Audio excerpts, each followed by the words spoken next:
அரியலூர். ராஜராஜ சோழன் மற்றும் அவரது மைந்தன் ராஜேந்திர சோழன் இருவருக்கும் பிரம்மாண்ட சிலைகள் தமிழ்நாட்டில் அமைக்கப்படும் என்று உறுதி அளிப்பதாக பிரதமர் மோடி தெரிவித்துள்ளார்.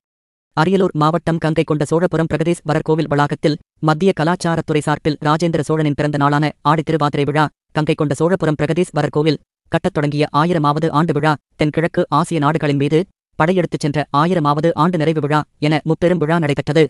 இதில் கலந்து கொண்ட பிரதமர் நரேந்திர மோடி வணக்கம் சோழ மண்டலம் என்று கூறி தனது உரையைத் தொடங்கினார். நமச்சிவாய வாழ்க, நாதன் தாழ் வாழ்க, இமைப்பொழுதும் என் நெஞ்சில் நீங்காதான் தாழ் வாழ்க என்று தமிழில் சிவனை போற்றினார். பின்னர் அவர் பேசுகையில், பிரகதீஸ்வரரின் பாதங்களில் அமர்ந்து வணங்கும் பாக்கியம் எனக்கு கிடைத்துள்ளது. 140 கோடி இந்தியர்களின் நலனுக்காகவும் இந்தியாவின் தொடர்ச்சியான முன்னேற்றத்திற்காகவும் இந்த வரலாற்றுச் சிறப்புமிக்க கோவிலில் நான் பிரார்த்தனை செய்தேன். அனைவருக்கும் சிவபெருமானின் ஆசீர்வாதம் கிடைக்க வேண்டுமென்று நான் விரும்புகிறேன். சோழ மன்னர்கள் இலங்கை, மாலத்தீவுகள் மற்றும் தென்கிழக்கு ஆசியா போன்ற பகுதிகளுடன் தங்கள் ராஜதந்திர மற்றும் வர்த்தக உறவுகளை கணிசமாக மேம்படுத்தினர். நான் நேற்று மாலத்தீவிலிருந்து திரும்பியது ஒரு தற்செயல் நிகழ்வு. இன்று இந்த நிகழ்ச்சியில் பங்கேற்க வாய்ப்பு கிடைத்தது என்னுடைய பாக்கியம். சோழப் பேரரசு இந்தியாவின் பொற்காலங்களில் ஒன்று என்று வரலாற்றாசிரியர்கள் நம்புகிறார்கள். சோழப் பேரரசு இந்தியாவின் ஜனநாயகத்தின் தாய் என்ற பாரம்பரியத்தையும் முன்னெடுத்துச் சென்றது. ஜனநாயகத்தின் பெயரால் பிரிட்டனின் மாக்னா கார்ட்டாவை பற்றி வரலாற்றாசிரியர்கள் பேசுகிறார்கள். ஆனால் பல நூற்றாண்டுகளுக்கு முன்பே சோழப் பேரரசில் ஜனநாயக முறைப்படி தேர்தல்கள் நடத்தப்பட்டன. பிரிட்டனுக்கு முன்பாகவே சோழர்கள் குடவோலை முறையில் ஆட்சி செய்தனர். தங்கம், வெள்ளி அல்லது கால்நடைகளை மற்ற நாடுகளிலிருந்து கொண்டு வந்த பல மன்னர்களைப் பற்றி நாம் கேள்விப்படுகிறோம். ஆனால் ராஜேந்திர சோழன் கங்கை நதிநீரை கொண்டு வந்தார். இன்று மீண்டும் காசியிலிருந்து கங்கை நீர் இங்கு கொண்டுவரப்பட்டதில் நான் மகிழ்ச்சியடைகிறேன். நான் காசியிலிருந்து வந்த மக்கள் பிரதிநிதி. எனக்கு கங்கைத் தாயுடன் பிணைப்பு உள்ளது. சோழ மன்னர்களின் இந்த செயல்பாடுகள், அவர்களுடன் தொடர்புடைய இந்த நிகழ்வு ஒரே பாரதம், சிறந்த பாரதம் என்ற மாபெரும் பாரம்பரியத்துக்கான புதிய ஆற்றல், புதிய சக்தி, புதிய உத்வேகத்தை அளிக்கின்றன.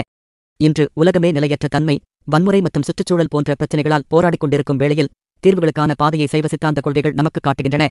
அன்பே சிவம் என்ற திருமூலரின் கருத்தை உலகம் ஏற்றுக்கொண்டால் பெரும்பாலான நெருக்கடிகள் தானாகவே தீர்க்கப்படும். இந்தியா இந்த கருத்தை ஒரு உலகம், ஒரு குடும்பம், ஒரு எதிர்காலம் என்ற வடிவத்தில் முன்னெடுத்துச் செல்கிறது. சோழர்கள் காலத்தில் இந்தியா அடைந்த பொருளாதார மற்றும் இராணுவ உயரங்கள் இன்றும் நம்மை ஊக்குவிக்கின்றன. ராஜராஜ சோழன் ஒரு சக்தி வாய்ந்த கடற்படையை உருவாக்கினார். அதை ராஜேந்திர சோழன் மேலும் வலுப்படுத்தினார். சோழப் பேரரசு வளர்ந்த இந்தியாவிற்கான ஒரு பண்டைய வரைபடத்தைப் போன்றது. நீர் மேலாண்மையில் சோழர்கள் முன்னோடியாக திகழ்ந்தனர். வளர்ச்சியடைந்த பாரதம் என்பதை உருவாக்க வேண்டுமானால் நமது கடற்படை, பாதுகாப்புப் படைகளை வலுப்படுத்தி புதிய வாய்ப்புகளை ஆராய வேண்டுமென்று அது நமக்குச் சொல்கிறது.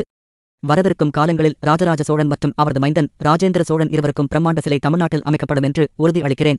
இன்றைய இந்தியா தனது பாதுகாப்பை மிக முக்கியமானதாக கருதுகிறது.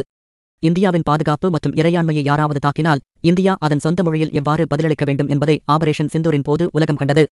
இந்தியாவின் எதிரிகள் மற்றும் பயங்கரவாதிகளுக்கு உலகில் பாதுகாப்பான இடமில்லை என்பதை ஆபரேஷன் சிந்தூர் தெளிவுபடுத்தியுள்ளது. ஆபரேஷன் சிந்தூர் ஒரு புதிய உத்வேகத்தை தூண்டியுள்ளது. புதிய தன்னம்பிக்கையை விதைத்துள்ளது. நாடு முழுவதும் மக்கள் அதனை கொண்டாடுகிறார்கள். அது இந்தியாவின் வலிமையையும் உறுதியையும் உலகமே ஒப்புக்கொள்ள வைத்துள்ளது என்று பிரதமர் மோடி பேசினார்.